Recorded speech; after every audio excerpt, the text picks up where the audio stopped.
Hi friends, நம்ம சேனலில் 100 நாள் 100 ரெசிப்பியில் இன்றைக்கி வந்து 5வது நாள் ரெசிபி தாங்க பார்க்க போகிறோம்.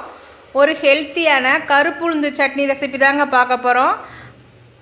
இந்த மல்லிகைப்பூ மாதிரி இந்த இட்லிக்கு இந்த கருப்புளுந்து சட்னி வச்சு நீங்கள் சாப்பிட்டீங்கன்னா 1-2லாம் பத்தாதுங்க, சாப்பிட்டுக்கிட்டே இருப்பீங்க. அந்த அளவு டேஸ்ட் ரொம்ப சூப்பராக இருக்கும்.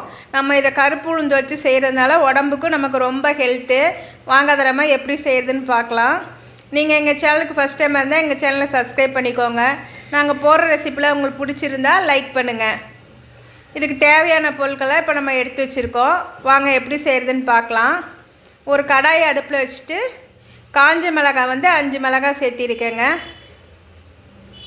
அடுப்பை வந்து சிம்மில் வச்சு இந்த மிளகாய் நம்ம வறுத்து எடுத்துக்கலாம்.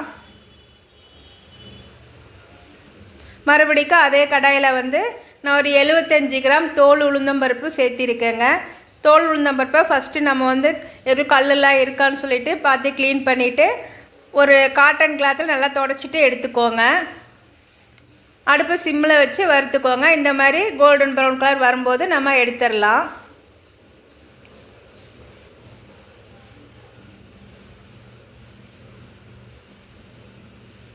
இப்போ அடுத்து அதே கடாயில் பெரிய வெங்காயம் வந்து நான் ஒன்று வந்து கட் பண்ணி வச்சுருக்கேங்க. அதை நம்ம சேர்த்து வதக்கிக்கலாம். வதக்கிறது தாங்க, அதனால் நான் பெரிய சைஸாகவே கட் பண்ணிட்டேன். தக்காளி ஒன்று நல்லா பழமாக எடுத்துக்கோங்க. ஒரு தக்காளி நான் வந்து 4ஆக கட் பண்ணிவிட்டு எடுத்து வச்சுருக்கேன். அதை சேர்த்து நம்ம வதக்கிக்கலாம். இப்போ புளி எடுத்துருக்கேங்க. புளி வந்து ஒரு சின்ன நெல்லிக்காய் சைஸ் அளவு புளி. புளியில் எதுவும் ஓடு இந்த நார் மாதிரிலாம் இருக்கும், அதெல்லாம் இருக்கான்னு செக் பண்ணிக்கோங்க. செக் பண்ணிவிட்டு அதில் சேர்த்திக்கோங்க. தேங்காய் வந்து ஒரு அரை மூடி தேங்காய்ங்க. அரை மூடியிலேயே கொஞ்சம் கம்மியாக தான் எடுத்திருக்கேன். அதை வந்து நான் வந்து பல்லாக கீறிட்டு இதோட சேர்த்திருக்கேன். இது வந்து இப்போ நம்ம எல்லாம் சேர்த்து நல்லா வதங்கட்டும். தக்காளி வெங்காயம்லாம் வதங்கினோன்னே லாஸ்ட்டாக வந்து கருவேப்பிலை சேர்த்திக்கோங்க. கருவேப்பிலை சேர்த்துட்டு ஸ்டவ் ஆஃப் பண்ணிடுங்க, ஆறட்டும். இப்போ ஒரு மிக்ஸி ஜார் எடுத்துகிட்டு மிளகாய் நம்ம வறுத்து வச்சுருக்கோம்ல உளுந்தம்பருப்பு, வெங்காயம், தக்காளி அதெல்லாம் நம்ம இப்போ சேர்த்திக்கலாம்.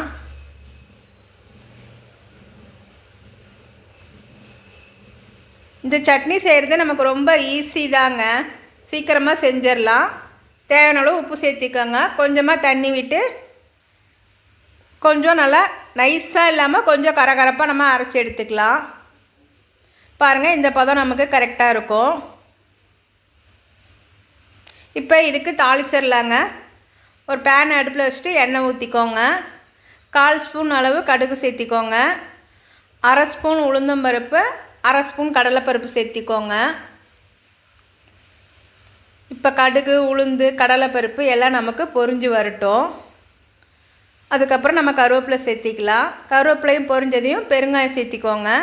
இப்போ நம்ம அரைச்சி வச்சுருக்கோம்ல உளுந்தம்பருப்பு சட்னி அதில் நம்ம கொட்டிடலாம்.